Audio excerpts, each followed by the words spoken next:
Mas olha, é verdade, aquela história de meia-verdade que produz uma grande mentira. Mas o caso é o seguinte, o ex-presidente Lula e sua defesa travam uma guerra no Supremo Tribunal Federal.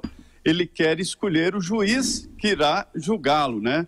Não aceita o julgamento do plenário do Supremo Tribunal Federal, é o local em que o relator da Lava Jato no Supremo, o ministro Edson Fachin, mandou o processo do ex-presidente Lula. O que fica muito claro é que havia na segunda turma toda uma preparação para soltar o ex-presidente Lula, mas acabou que chegou a vez do ex-ministro José Dirceu, que acabou solto. E aí, no plenário, a defesa tenta evitar este julgamento.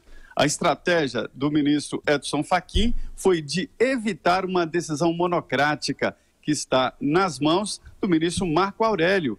E em entrevista recente no exterior, o ministro Marco Aurélio disse que Lula está preso injustamente. Ele poderá, através de uma decisão monocrática, liminar, soltar o ex-presidente. Daí a decisão do ministro Edson Fachin de levar o assunto ao plenário. Agora, especialmente, Tiago, a defesa do ex-presidente Lula quer retirar ali do julgamento um pedido da própria defesa de suspender a inelegibilidade do ex-presidente Lula, ou seja, tirar do caminho a lei da ficha limpa.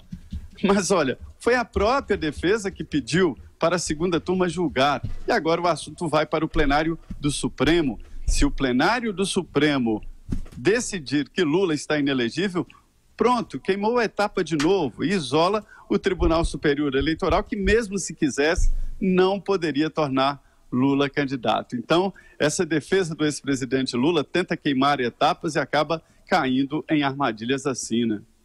Augusto. Olha, eu vou fazer um comentário sobre o José Dirceu, que pode até servir de comentário final, porque é a biografia resumida de um delinquente que ameaça o Brasil agora com mais uma obra de má ficção.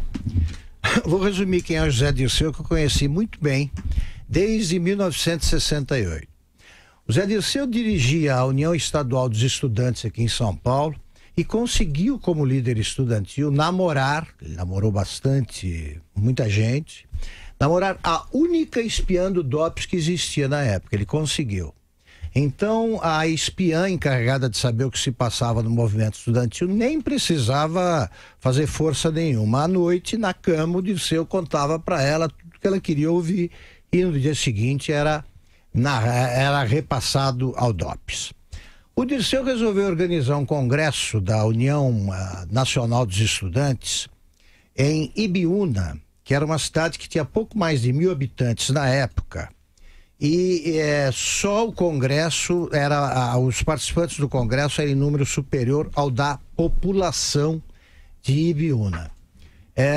Naturalmente, os moradores estranharam aquele cortejo de estudantes vestidos de ponche-conga, como se dizia na época, e ele não previu que poderia chover, eles ficaram ao relento, os participantes do congresso, por alguns dias, e imediatamente os moradores desconfiaram, acharam estranho aquele cortejo e, sobretudo, o dono da padaria ficou perplexo quando recebeu a encomenda de fornecer 1.000 pãezinhos por dia, ele que fornecia 60, 70. O que ele fez? O que faz gente do interior quando estranha alguma situação? Avisou o delegado chamou a polícia, foram todos presos. Esse é o articulador Dirceu. Ele foi para Cuba e para a França, depois para Cuba, trocado pelo embaixador americano. Em Cuba ele fez um cursinho de guerrilheiro em que não se usava bala de verdade. Ele usava o guerrilheiro de festim.